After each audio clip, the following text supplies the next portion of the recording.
La culture avec Sylvia Garcia et une toute jeune rappeuse, Shai.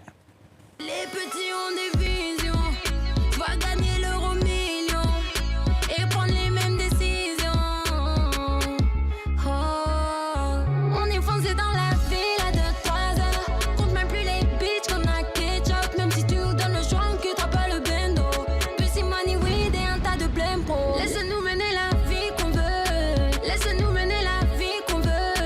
Laisse-nous mener la vie qu'on veut. Laisse-nous mener la vie qu'on veut. On est foncé dans la ville à 2-3 heures. Compte même plus les bitches qu'on a ketchup. Même si tu nous donnes le choix, on quittera pas le bendo. Pussy money weed et un tas de blême. Bonsoir Sylvia. Bonsoir Estelle. Un visage féminin dans un créneau à majorité masculin, elle s'appelle Shai. C'est une bruxelloise, elle enflamme le rap game, la compétition entre rappeurs avec son nouveau titre qu'on entend là, PMW, à la croisée entre Kanye West pour l'utilisation assumée de l'autotune, de Booba, son mentor pour le flow, et Mia pour l'esthétique du clip. Le morceau est très remarqué, des millions de vues sur YouTube et consorts. Le footballeur Franck Ribéry serait fan, à en croire Instagram. C'est impossible. Certains vous diront même que c'est peut-être bien le tube de l'été en France. Alors, question, à quand l'album Shai a signé sur le label hip-hop de Booba. Il semblerait que le rappeur pousserait sa protégée à travailler d'arrache-pied en studio.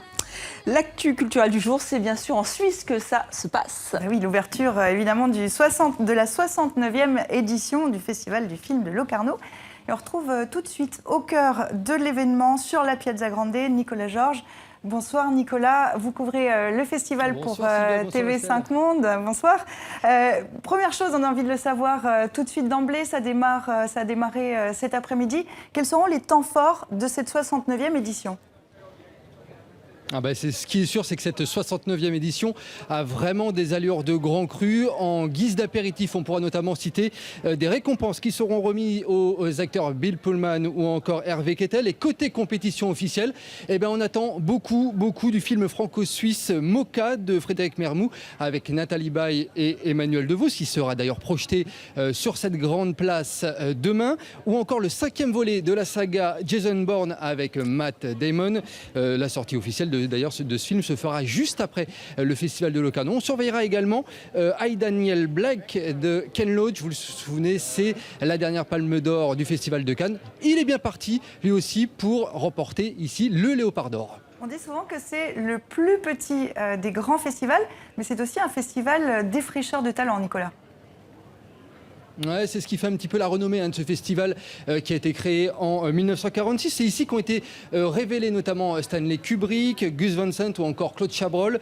Alors on a ici une programmation vraiment éclectique et pointue et qui fait la part belle au cinéma d'auteur. Imaginez qu'ici il y a plus de 300 films venus du monde entier. C'est un festival qui prend des risques, on peut vraiment le dire. Alors, est-ce que vous voulez quelques exemples, Estelle et Sylvia? Cette année, on pourra par exemple voir, accrochez-vous bien, on pourra par exemple voir un thriller fantastique malaisien ou encore un western contemporain du réalisateur mozambicain Licinio Azevedo et c'est peut-être mon préféré, un hommage sera rendu au roman porno érotique japonais des années 70. Vous voyez, il y en aura vraiment pour tout le monde.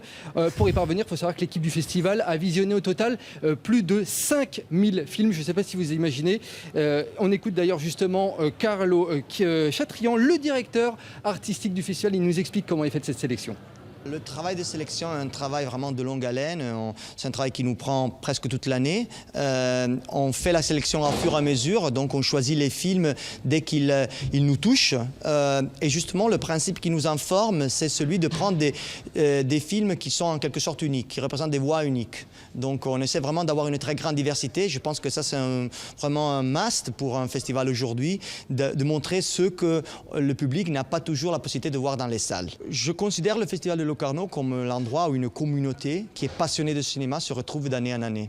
Et cela me fait plaisir quand ce n'est pas seulement les cinéphiles, les jeunes ou les participants du festival, mais c'est aussi les stars qui viennent, qui rassemblent cette atmosphère. Je pense qu'on a besoin de ces endroits comme celui-ci, des endroits d'attendus. Mais c'est, je pense, toujours difficile, mais on essaie de le faire, de trouver un bon équilibre entre l'aspect glamour et l'aspect amoureux du cinéma. Alors, glamour peut-être, à noter, Nicolas, qu'il y a beaucoup de réalisatrices cette année dans cette édition. Imaginez rien que pour la compétition internationale, il y a 8 femmes réalisatrices sur 17 films en compétition. C'est quasiment à la parité, donc on peut bien entendu s'en réjouir. Et puis il y a aussi une forte proportion cette année de réalisateurs suisses avec 5 longs métrages romans qui fêteront leur première mondiale lors de ce festival. Mais la grande star du festival ici, c'est bien entendu la place que vous voyez derrière moi, cette Plaza Grande où sont bien entendu diffusés l'ensemble des films. On attend chaque soir, imaginez 8000 personnes, 160 000 personnes attendues tout au long du festival, ce qui en fait le plus grand festival de cinéma en plein air d'Europe. Merci Nicolas, merci à vous, bon festival. Et puis on retrouve vos chroniques spéciales Locarno ce week-end, vendredi, samedi, dimanche. Merci Sylvia, merci Nicolas.